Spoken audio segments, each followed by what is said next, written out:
26 ذوالحجہ کو حضرت عمر رضی اللہ تعالی عنہ نماز فجر پڑھانے کے لیے مصلی رسول پہ آئے۔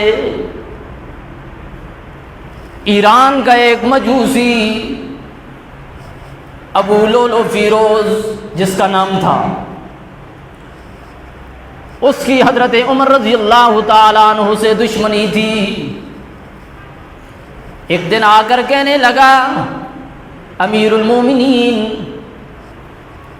میں مغیرہ بن شعبہ کا غلام ہوں اور وہ روزانہ مجھ سے 4 درہم وصول کرتا ہے، روزانہ 4 درہم وصول کرتا ہے۔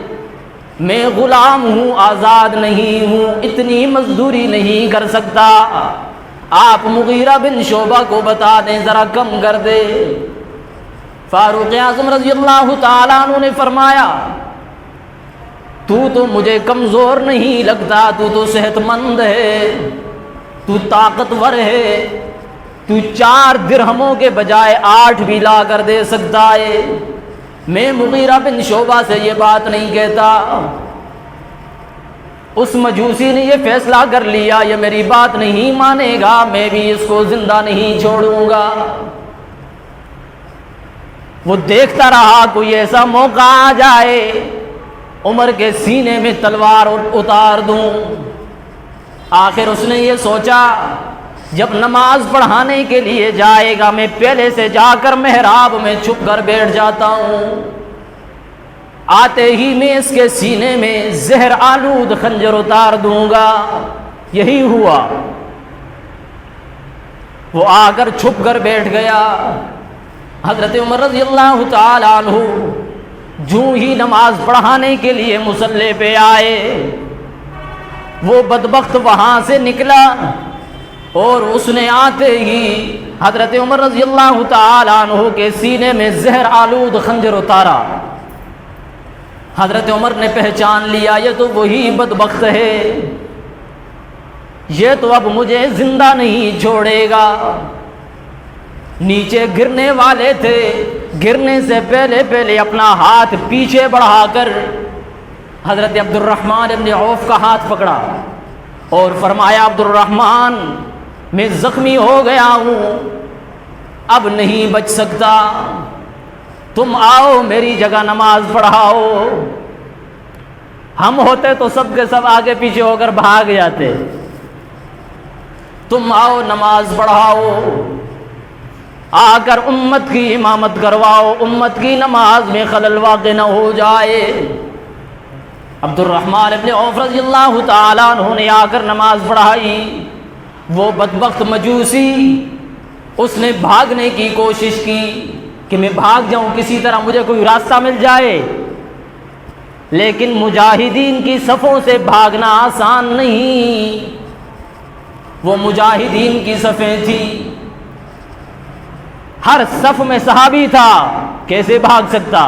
بہت کوشش کی کہ مجھے بھاگنے کا موقع مل جائے، رستہ مل جائے۔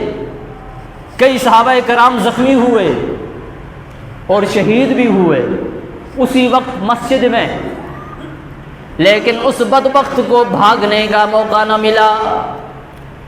پھر اس نے اپنے ہی سینے میں وہی زہر آلود خنجر اتار لیا اور مردار موت مر گیا۔ وہی زہر آلود خنجر پھر اس نے اپنے ہی سینے میں اتارا۔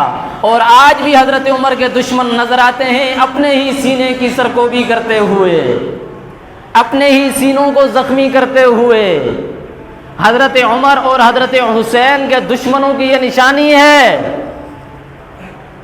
جو یہ برداشت نہیں کرتے۔ آج بھی ایسے بدنصیب ملعون لعنتی موجود ہیں، اپنے آپ کو مارتے رہتے، بس ان کی نشانی یہی ہے۔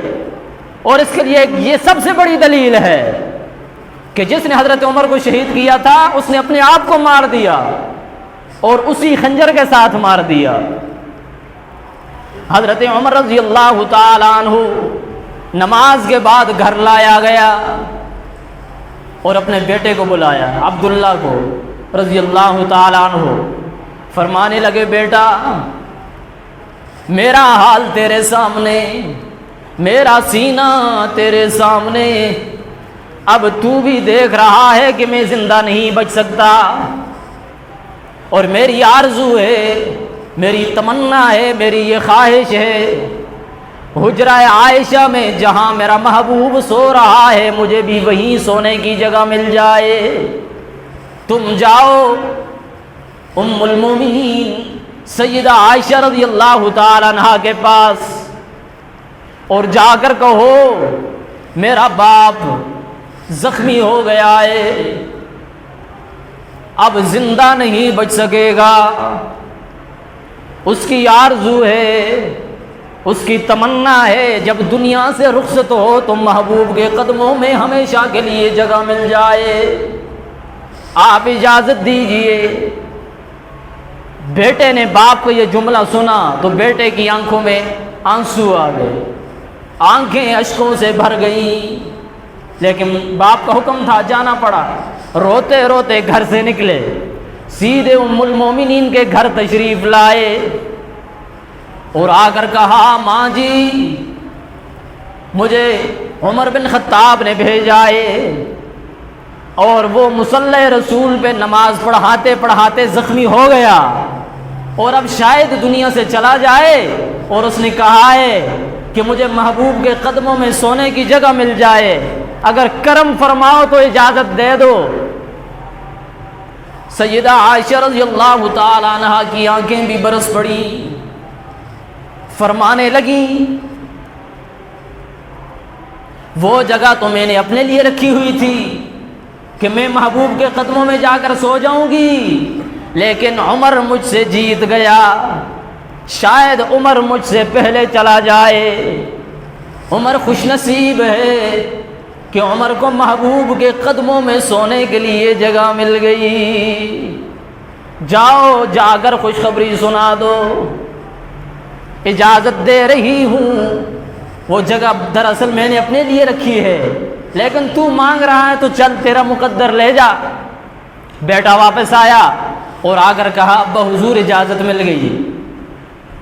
حضرت عمر رضی اللہ تعالیٰ عنہ نے فرمایا بیٹا اجازت تو مل گئی، جس دن میں دنیا سے چلا جاؤں اور جس چارپائی پر میرا جنازہ رکھ کر تو دفنانے کے لیے لے کر جائے وہی چارپائی ام المومنین کے دروازے پہ لے کر جانا، ایک بار پھر پوچھ لینا، اجازت ہو تو دفنا دینا، نہ ہو تو واپس لے جانا۔ یکم محرم الحرام کو حضرت عمر رضی اللہ تعالی عنہ دنیا سے رخصت ہوئے اور جنازہ رکھ کر بیٹا اپنے باپ کا جنازہ رکھ کر ام المومنین کے دروازے میں لایا اور کہا ماں جی باپ نے وصیت کی تھی کہ جب میرا جنازہ چارپائی پر رکھا جائے تو ام المومنین کے دروازے میں لے کر جانا اور ایک بار پھر پوچھ لینا، اجازت دے دی تو دفنا دینا، نہ دی تو واپس لے جانا۔ تو کیا خیال ہے؟ حضرت عائشہ رضی اللہ تعالی عنہا کی آنکھیں برس پڑی، فرمانے لگی میری وہی ایک ہی بات ہے، ایک ہی بات جو میں نے کر دی، میری طرف سے اجازت ہے، لے جاؤ۔ عمر خوش نصیب ہے۔ اس وقت فاروق اعظم رضی اللہ تعالی عنہ کی دوسری قسمت جاگ گئی، شہادت بھی مل گئی اور محبوب کے قدموں میں جگہ بھی مل گئی، اور یہ جو دوسرا انعام ملا یہ اللہ تعالیٰ کی طرف سے عطا ہوا۔ جب حضرت عمر دعا مانگا کرتے تھے اللہم ارزقنی شہادتا فی سبیلک، کہ اللہ اپنے راستے میں مجھے شہادت عطا کر، اللہ تعالیٰ نے وہی فیصلہ کر لیا تھا، وعدہ کر لیا تھا عمر شہادت بھی دوں گا، محبوب کے قدموں میں جگہ بھی دوں گا، شہادت بھی ملے گی اور قیامت تک تجھے سلاؤں گا بھی محبوب کے قدموں میں۔ حضرت عائشہ رضی اللہ تعالیٰ عنہ فرمانے لگی او عبداللہ عمر کے بیٹے، میں عمر کو کیسے جگہ نہ دیتی، میں نے کتنی مرتبہ دیکھا ہے اپنے ابا حضور کو، ابو بکر صدیق کو اور حضرت عمر رضی اللہ تعالیٰ عنہ کو، دونوں میرے محبوب کے ساتھ ہوا کرتے تھے، اور ایک مرتبہ تو اس حالت میں دیکھا تھا حضور علیہ الصلوۃ والسلام نے دائیں ہاتھ سے ابو بکر کا ہاتھ پکڑا اور بائیں ہاتھ سے حضرت عمر کا ہاتھ پکڑا اور پھر یوں اٹھایا اس طرح اوپر، اور پھر کہا تھا ھاکذا نحشر یوم القیامہ، ہمیں قیامت کے دن اسی طرح اٹھایا جائے گا۔ درمیان میں نبوت ہوگی، دائیں طرف صداقت ہوگی اور بائیں طرف عدالت ہوگی، اللہ کی عدالت میں آئیں گے۔ حضور علیہ الصلوۃ والسلام کی آمد ہوگی جب میدان محشر میں تو اس طرح آئیں گے، دائیں طرف حضرت ابوبکر صدیق ہوں گے، بائیں طرف حضرت عمر رضی اللہ تعالی عنہ ہوں گے۔ ایک مرتبہ